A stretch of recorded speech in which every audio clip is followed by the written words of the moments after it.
오늘 주신 하나님의 말씀은 마가복음 5장 21절에서 36절의 말씀입니다. 신약성경 마가복음 5장 21절에서 36절의 말씀 우리가 다 같이 한 목소리로 봉독하겠습니다. 예수께서 배를 타시고 다시 맞은편으로 건너가시니 큰 무리가 그에게로 모이거늘 이에 바닷가에 계시더니 회당장 중에 하나인 야이로라 하는 이가 와서 예수를 보고 발 아래 엎드려 간곡히 구하여 이르되 내 어린 딸이 죽게 되었사오니 오셔서 그 위에 손을 얹으사 그로 구원을 받아 살게 하소서 하거늘 이에 그와 함께 가실새 큰 무리가 따라가며 애워싸 밀더라. 연루교회를 혈루증으로 알아온 한 여자가 있어 많은 의사에게 많은 괴로움을 받았고 가진 것도 다 허비하였으되 아무 효험이 없고 도리어 더 중하였던 차에 예수의 소문을 듣고 무리 가운데 끼어 뒤로 와서 그의 옷에 손을 대니 이는 내가 그의 옷에만 손을 대어도 구원을 받으리라 생각함일러라. 이에 그의 혈루 근원이 곧 마름에 병이 나은 줄을 몸에 깨달으니라. 예수께서 그 능력이 자기에게서 나간 줄을 곧 스스로 아시고 무리 가운데서 돌이켜 말씀하시되 누가 내 옷에 손을 대었느냐 하시니 제자들이 여짜오되 무리가 애워싸 미는 것을 보시며 누가 내게 손을 대었느냐 물으시나이까 하되 예수께서 이 일을 행한 여자를 보려고 둘러보시니 여자가 자기에게 이루어진 일을 알고 두려워하여 떨며 와서 그 앞에 엎드려 모든 사실을 여쭈니 예수께서 이르시되 딸아 내 믿음이 너를 구원하였으니 평안히 가라 내 병에서 놓여 건강할지어다. 아직 예수께서 말씀하실 때에 회당장의 집에서 사람들이 와서 회당장에게 이르되 당신의 딸이 죽었나이다. 어찌하여 선생을 더 괴롭게 하나이까. 예수께서 그 하는 말을 곁에서 들으시고 회당장에게 이르시되 두려워하지 말고 믿기만 하라 하시고 아멘. 오늘은 두려움에서 믿음으로 하는 제목으로 주의 말씀 증거하겠습니다. 하나님의 귀하고 복된 사랑이 우리 성도님들 삶 속에 가슴 깊이 매일매일의 삶 속에 경험되어 주시기를 주님의 이름으로 축복합니다. 우화입니다. 어느 날 알렉산드리아로 향하는 마차 위에 할머니 한 분이 올라타시는 거예요. 마부가 물어요. 이 마차는 알렉산드리아로 가는 마차인데 당신은 누구십니까? 그랬더니 나는 흑사병입니다. 패스트라고 얘기하는 거예요. 그렇다면 마차에서 내리십시오. 나는 당신을 태워갈 수 없습니다. 그랬더니 그 할머니가 말하는 거예요. 젊은이, 내가 알렉산드리아로 가서 꼭 3사람만 죽게 할 테니까 제발 나를 태워다 주시오. 그러면 만약에 3사람 이상을 죽이게 되면 어떻게 하실 생각이십니까? 그때는 이 칼로 나를 죽이세요 하면서 칼을 건네주더라는 거예요. 그래서 그 칼을 받고 마부는 그 시에다가 데려다 줍니다. 얼마 후에 알렉산드리아 시에 패스트가 유행하면서 수많은 사람들이 죽어가기 시작하는 거예요. 마부가 화가 났습니다. 할머니를 찾고 성문에서 그녀를 만나게 돼요. 그래서 그녀를 칼로 죽이려고 하니까 할머니가 말합니다. 왜 나를 죽이려고 하시오? 아니 분명히 3명만 죽인다고 했는데 약속을 안 지키셨으니까 내가 당신을 죽일 것입니다 라고 말했어요. 그랬더니 흑사병이 이렇게 말하더래요. 이보시오 젊은이, 내가 죽인 사람은 3사람뿐이요. 다른 사람들이 죽은 것은 패스트란 말을 듣고 놀라서 두려워하다가 죽은 것이요. 이러면서 가더라는 거예요. 여러분 14세기 후반에 약 3년 가까이 유럽을 휩쓸었던 흑사병은 당시 유럽의 사람의 3명 중에 1명이 죽음에 이를 정도로 무서운 병이었어요. 지금 우리들은 며칠 동안 격리하죠? 14일 동안 격리하지만 그 당시는 40일 동안 격리시키는 것이 유일한 방법이었기 때문에 사람들로 하여금 고독살인이라고 불리울 만큼 굉장히 어려운 시간이었습니다. 당시 유럽 인구의 3분의 1인 약 2,500만 명이 흑사병으로 사망했다고 합니다. 그런데 조금 전 우화에 나온 내용처럼 병에 걸려서 죽은 사람들도 있지만 두려움 때문에 힘들고 어려워하다가 죽은 사람들도 많았다는 거예요. 그러나 사람들은 그 병을 이겨냈고 패스트로 인해서 공중위생을 위한 여러 가지 제도들이 나라마다 생겨나게 되었습니다. 또 사람이나 물자에 대해서 검역하게 되는 검역 시스템이 그때부터 생겨나게 되었다는 거예요. 요즘 코로나 바이러스가 전 세계에 퍼지면서 다시금 그 역사를 사람들이 꺼내어서 기사화하고 비유해서 글들이 쓰여지고 있습니다. 여러분, 성공의 법칙이라고 하는 책을 쓴 나폴레온 힐이라고 하는 사람이 이런 말을 했어요. 두려움은 모든 논리를 무력하게 하고 모든 상상력을 파괴하며 모든 자신감을 꺾어버리고 모든 열성을 지워버리며 모든 의욕을 없애버리고 사람들을 나태와 비참과 불행에 빠뜨리고 만다라고 했습니다.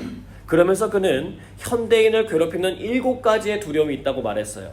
여러분에게는 몇 가지 두려움이 있는지 한번 생각해 보시면 좋겠습니다. 첫째, 가난에 대한 두려움. 두 번째, 외모와 나이 들어감에 대한 두려움. 세 번째, 사랑하는 사람을 잃을 때에 대한 두려움. 네 번째, 다른 사람들의 비난에 대한 두려움. 다섯 번째, 질병에 대한 두려움. 여섯 번째, 자유의 상실에 대한 두려움. 일곱 번째, 죽음에 대한 두려움입니다. 여러분에게는 몇 가지나 해당된다고 생각하세요? 그러면서 그는 누구나 성공하고 행복한 인생을 살고 싶어 하는데 이 두려움들 때문에 사람들이 변화를 주저하고 결단 내리기를 못한다라고 말하는 거예요. 여러분, 근데 이 두려움은 2020년을 살고 있는 우리들에게만 주어진 과제는 아니에요. 과거에 살았던 사람들도 그 두려움을 만났었습니다. 그런데 그 두려움 앞에 모두 다 무너지진 않았어요. 두려움을 이겨낸 사람들이 있었다는 거예요. 오늘은 자신들의 삶에 찾아왔던 두려움을 이겨낸 사람들의 이야기를 나누게 될 것입니다. 여러분, 코로나 바이러스 치료제는 의사들이 만들어낼 거예요. 그러나 두려움이라고 하는 바이러스는 모든 역사의 주관자이신 주의 말씀으로 치유받으시기를 바랍니다. 예수님께서 본격적인 사역을 시작하셨어요. 귀신도 쫓아내고 병든 자도 고치기 시작하셨어요. 삽시간에 소문이 퍼졌습니다. 그동안 그런 문제 때문에 고민하던 사람들이 예수님의 계신 곳을 향해서 움직이기 시작했어요. 마가복음 5장 21절입니다. 같이 읽습니다. 예수께서 배를 타시고 다시 맞은편으로 건너가시니 큰 무리가 그에게로 모이거늘 이에 바닷가에 계시더니. 아멘. 여러분, 그 당시 휴대폰이 있었던 것도 아니잖아요. 그리고 예수님이 언제 어느 지역에 집회를 하러 가시겠다라고 알리신 것도 아닌데 사람들이 예수님이 나타난 그곳에 모이기 시작했어요. 사람은요, 간절하면 찾게 되어 있습니다. 그때 예수님의 소식을 들은 한 사람이 예수님을 찾아와요. 회당장 중에 하나인 야이로라고 하는 사람이었어요. 그는 예수님의 발 아래 엎드려서 간절히 애원하기 시작합니다. 제 어린 딸이 죽게 되었으니까 제발 살게 해주세요. 사람들은 자신들의 문제를 해결 안 받고 싶어서 모여 있었는데 지금 온 사람이 누구예요? 회당장, 나름대로 존경받는 그 지역의 사람이었고 어린 딸의 죽음의 문제가 겹치니까 예수님이 그의 집을 향해 걸어가는 것에 대해서 그저 따라갈 수밖에 없었어요. 예수님은 일어나 그 집으로 향하고 무리들은 예수님을 애워싸서 밀면서 걸어가고 있어요. 자, 지금이야 자동차와 같은 교통수단으로 가면 되겠지만 그 당시에는 걷는 방법밖에는 없었잖아요. 수많은 인파가 애워싸서 걸어가시니 그 걸음이 빨랐을까요? 느렸을까요? 느릴 수밖에 없는 거죠. 그때 또 한 명의 사람이 등장하는데 바로 12년 동안의 혈루증을 앓던 여인이었어요. 그는 회당장 야이로처럼 직함이 있었던 것도 아니고 당장 죽을 병에 걸린 것도 아니었어요. 무리 중에서 특별하게 주목받던 사람도 아니었어요. 그런데 사람들이 전혀 눈치채지도 못하는 순간에 그녀는 치유를 받아요.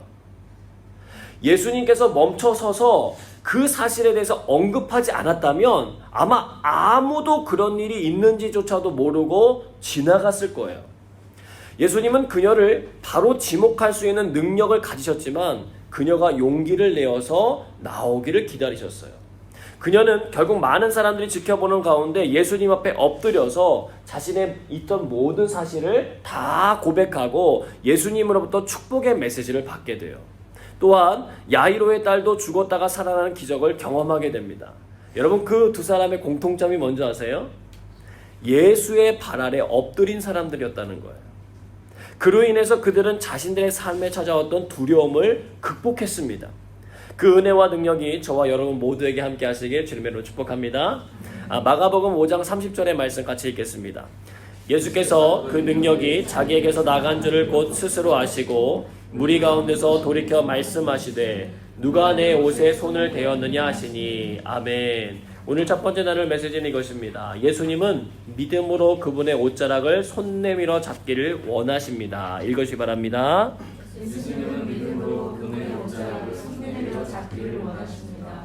여러분 12년 동안 그녀의 인생은 고통과 두려움이 가득한 시간이었어요. 혈루증은 유대 사회에서 부정한 병이었습니다. 레위기 15장을 읽어보시면 이 부분에 대해서 언급이 나오는데 그 사람이 있는 자리도 부정하고 그 사람이 만지는 것 모든 사람들 모든 물건들이 다 부정하게 되었어요. 그녀는 그 병에서 벗어나기 위해서 애를 굉장히 많이 썼던 사람입니다. 마가복음 5장 26절의 말씀 같이 읽어보겠습니다. 많은 의사에게 많은 괴로움을 받았고 가진 것도 다 허비하였으되 아무 효험이 없고 도리어 더 중하여졌던 차에 아멘. 그녀는 최선을 다했지만 결과는 절망적이었어요. 그런 그녀에게 변화가 생기기 시작했어요. 마가복음 5장 27절로 28절입니다. 같이 읽겠습니다.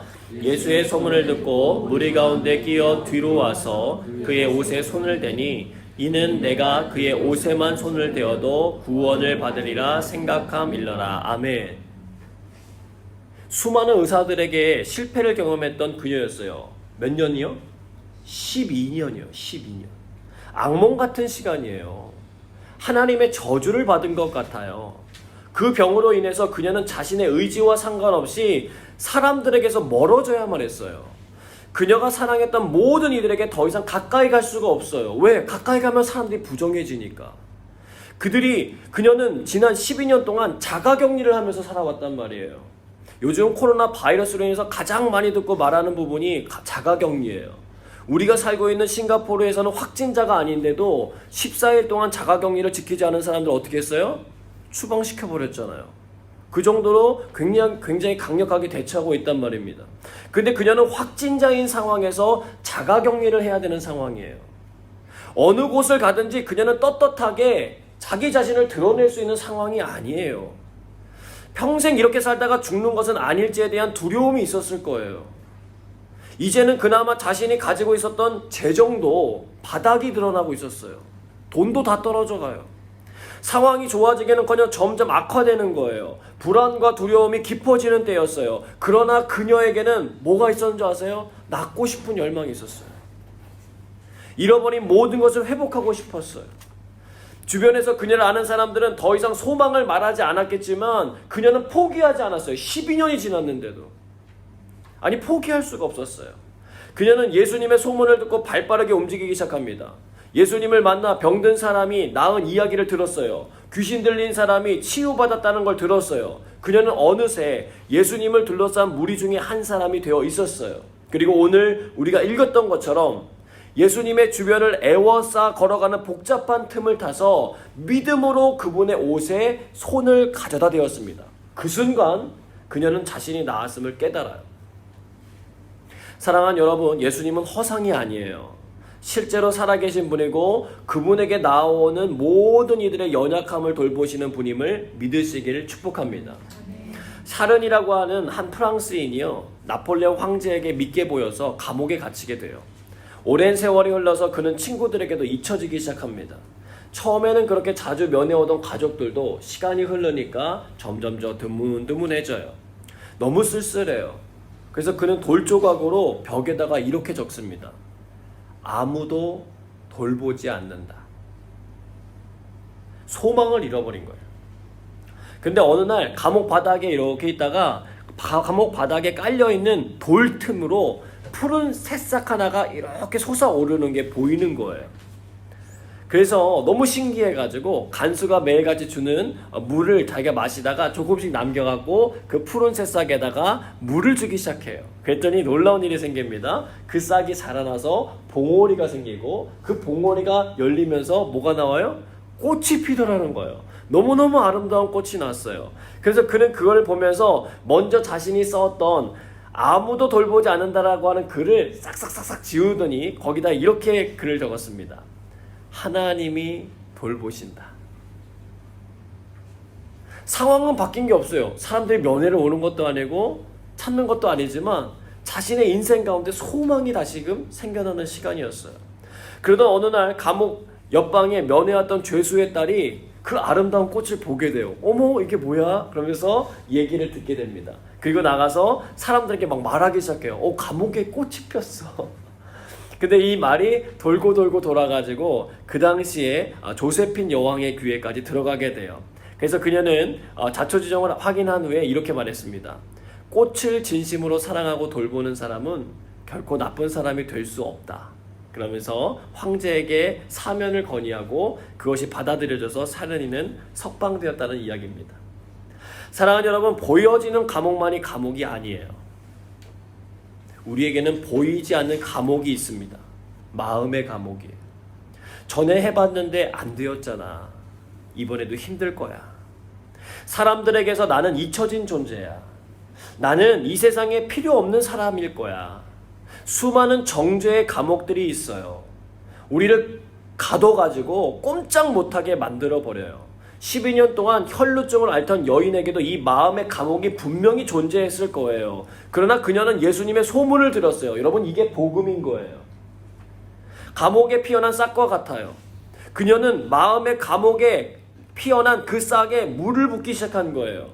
수많은 장애 요소가 많았겠지만 그녀는 예수님을 만나러 과감하게 떠나요. 그리고 주의 말씀을 들으며 자신이 손만 뻗어서 그 옷자락을 만져도 자기의 병이 나을 거라고 하는 믿음이 생겼다는 거예요.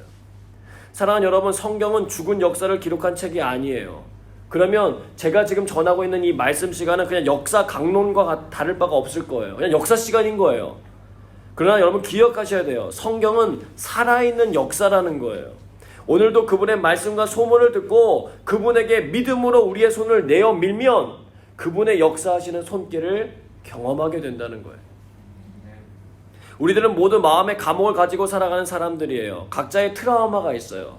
패배했던 지난 경험들이 자꾸만 우리로 하여금 움츠러들게 만들어요. 그러나 그 패배들이 끝은 아니라는 거예요. 새로운 역사가 쓰여질 수 있는 가능성이 우리들에게 주어져 있다는 거예요. 여러분, 발명한 에디슨 아시죠? 이 방에 지금 뭐가 켜져 있죠? 예, 전구가 켜져 있는데 이거 끄면 어떻게 될까요? 어두워요. 캄캄하잖아요. 밤을 어떻게 하면 밝힐 수 있을까? 이 에디슨이 연구를 했어요. 전구를 만들기 위해서 연구를 하는데 백열등을 발명하기 위해서 몇 번의 시도를 한 줄 아세요? 2400번. 몇 번이요? 2400번의 시도 끝에 결국 필라멘트라고 하는 것을 성공하게 됩니다. 아무리 공을 들여도 만들 수 없었을 것 같다는 전구가 만들어지는 순간이었어요. 그 전까지 조수가 뭐라고 말했는 줄 아세요? 에디슨에게 이렇게 말합니다. 벌써 90가지의 재료를 사용해서 만들어봤지만 모두 실패했어요. 불가능인 것 같아요. 이제 그만하시는 게 낫지 않을까요? 그때 에디슨이 이렇게 대답했어요. 이건 실패가 아니다. 우리는 이 실험으로 90가지의 안 되는 재료를 알아냈잖아. 그렇게 소망을 가지고 나가던 에디슨 덕분에 우리는 오늘도 이렇게 환하게 빛을 밝히고 생활을 이어나가고 있다는 것입니다. 12년 동안 실패만 거듭하던 여인이 또다시 용기를 낸 거예요. 예수님의 존재를 알아본 거예요. 믿음이 생겨난 거예요. 로마서 10장 17절 말씀 같이 읽어보겠습니다. 그러므로 믿음은 들음에서 나며 들음은 그리스도의 말씀으로 말미암았느니라. 아멘. 그녀는 예수님께 나와 그분의 말씀을 듣는 중에 확신이 생기기 시작했어요. 불가능이 가능하게 될 거라 믿어지기 시작했어요. 그래서 그녀는 사람들 틈바구니 속에서 기회를 엿보며 다가갑니다.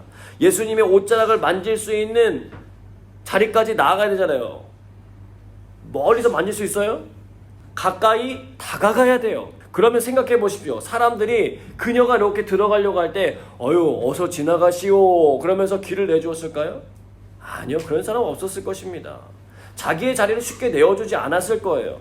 그러나 그녀는 그 자기에게 주어진 그 기회를 놓치지 않고 결국 누구의 손에? 예수님의 옷자락에 손을 가져다 대었다는 거예요. 그 순간 걸어가시던 예수님이 멈추시고 돌이켜보시며 말씀하시는 거예요. 누가 내 옷에 손을 대었느냐? 마가복음 5장 31절입니다. 같이 읽겠습니다. 제자들이 여짜오되 무리가 애워싸 미는 것을 보시며 누가 내게 손을 대었느냐 물으시나이까 하되 아멘. 예수님은 보이지 않게 일하신 하나님의 능력과 은혜를 말씀하시는데 제자들은 보여지는 상황에 대해서 얘기합니다. 예수님은 얼마든지 그 여인을 바라보면서 살짝 웃어주실 수도 있었을 것 같아요. 내가 네 병 고생한 거 다 안다. 가서 편하게 살아라. 이렇게 해주실 수도 있잖아요. 그런데 그렇게 안 하시고 그 여인의 일을 만천하에 공개하세요. 그녀는 예수님 앞에 엎드려 자신의 모든 사정을 말합니다. 그때 예수님이 이렇게 말씀하십니다. 마가복음 5장 34절입니다. 같이 읽겠습니다.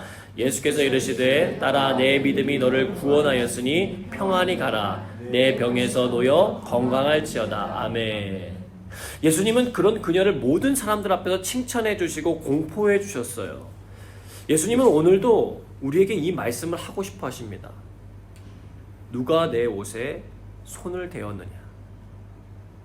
바꿔 말하면 믿음으로 손을 내밀어 자신의 옷을 좀 잡으라는 거예요.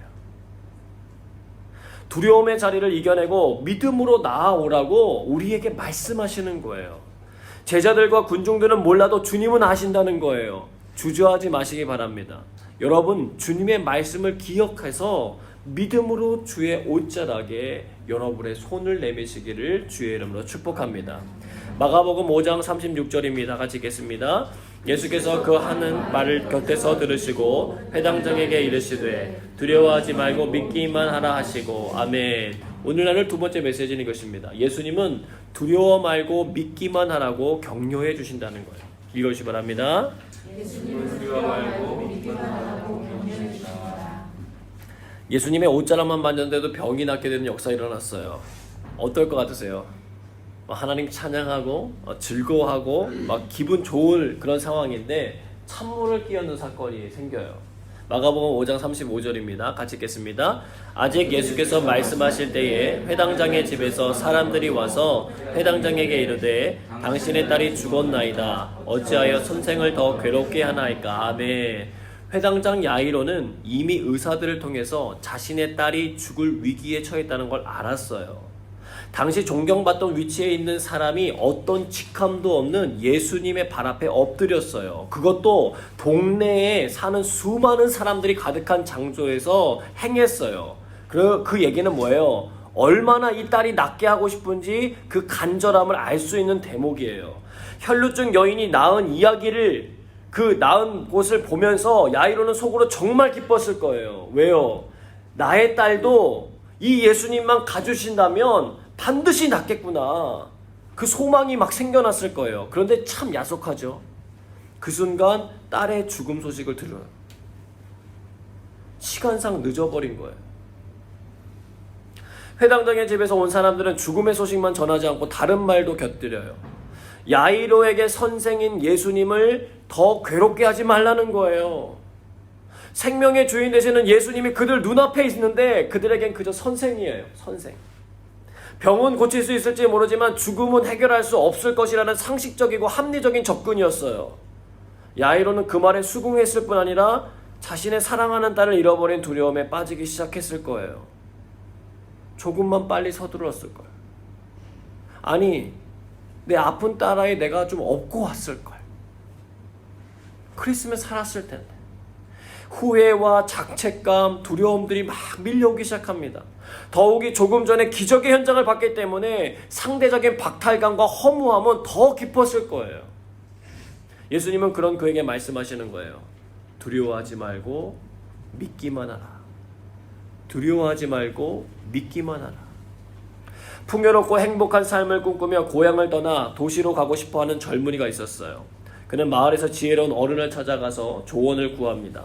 그랬더니 어른이 말하기를 젊은이 행복의 비결은 단 2가지야. 그런데 그 중에 한 가지를 내가 지금 가르쳐 줄게. 그 비결은 분명히 자네 인생의 길잡이가 되어줄 거야. 그건 무엇입니까?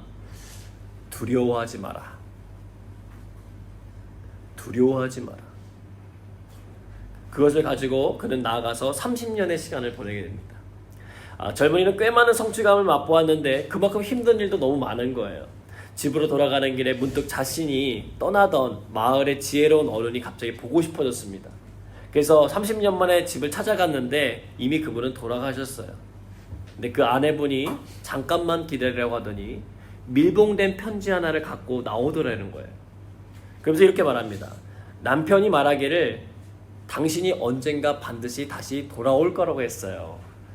그러니까 떠오르는 거예요. 30년 전에 그분에게 들었던 행복의 비결 2가지가 있었다라고 하는 걸 떠올리게 됐어요.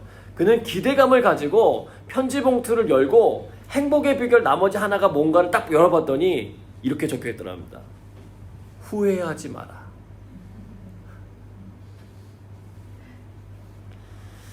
예수님은 회당장에게 찾아온 두려움을 보셨어요. 조금 전까지만 해도 소망을 가지고 자신을 찾아와 자신의 발 앞에 엎드려 간청하던 야이로였어요. 딸아이의 생각으로 바싹바싹 입이 타는데도 무리로 인하여 재촉할 수 없는 상황의 야이로였어요. 12년 혈루증을 앓던 여인이 낫는 것을 보면서 하나님의 기적을 예감하고 소망의 불을 밝히던 야이로였어요. 그런데 차갑고 강한 바람이 불어와 그의 인생 가운데 타오려고 하는 소망의 불꽃을 꺼버리려고 하는 거예요. 후회가 강물처럼 밀려오고 두려움이 그의 마음을 완전하게 덮으려고 할 때 주님은 그에게 이렇게 말씀하시는 것입니다. 두려워하지 말고 믿기만 하라.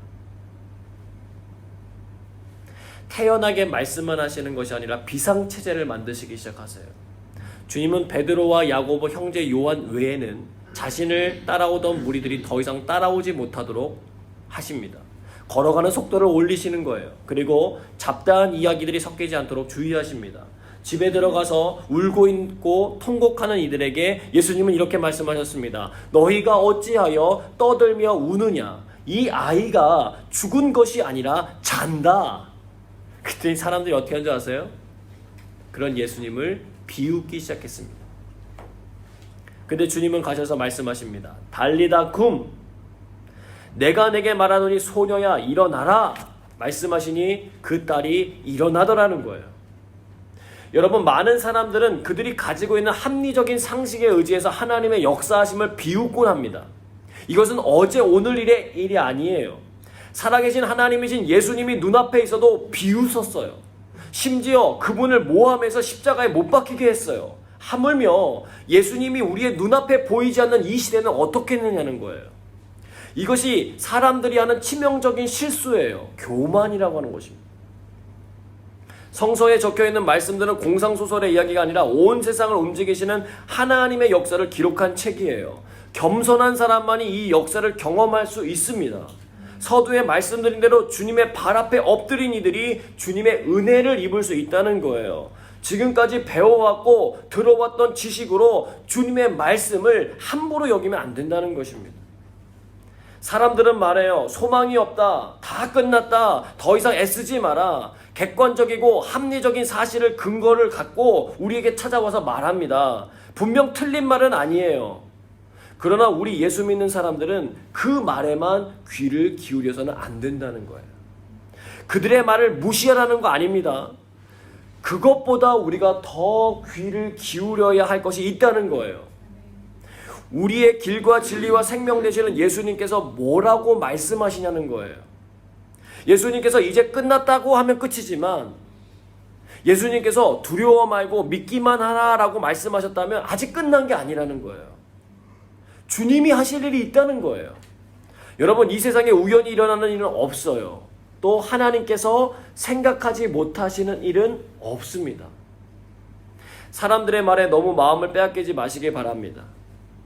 뉴스를 들으시되 뉴스를 보시되 하나님의 말씀을 더 귀담아 들으시기 바라요.